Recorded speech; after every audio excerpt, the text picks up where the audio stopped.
तो संसद सत्र के दूसरे दिन पीएम नरेंद्र मोदी ने संसद परिसर में देश को संबोधित किया। इस दौरान उन्होंने रिफॉर्म, परफॉर्म और ट्रांसफॉर्म को सरकार की नीति बताया।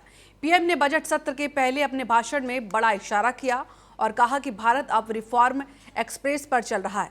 पीएम ने रिफॉर्म एक्सप्रेस की रफ्तार के लिए रिफॉर्म, परफॉर्म और ट्रांसफॉर्म वाले मंत्र का भी जिक्र किया। उन्होंने कहा कि भारत के लिए बहुत बड़ा बाजार खुल गया है। 27 देशों के बाजार में भारतीय वस्तुओं की मांग बढ़ेगी, लेकिन इसके लिए उन्होंने क्वालिटी पर जोर दिया है।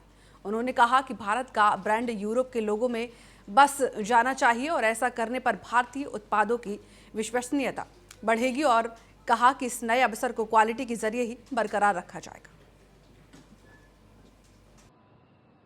और ये सत्र अपने आप में बहुत ही महत्वपूर्ण सत्र होता है।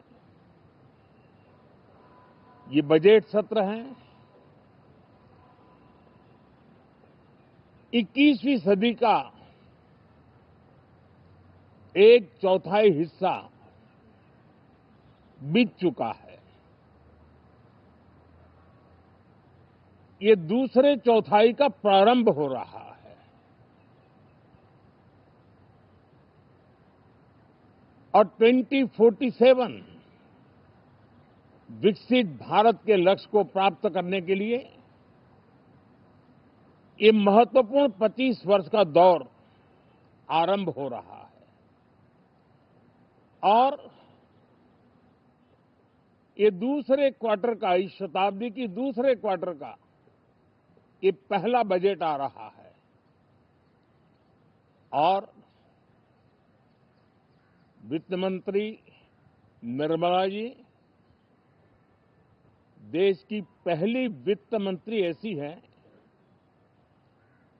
महिला वित्त मंत्री ऐसी है, जो लगातार 9वीं बार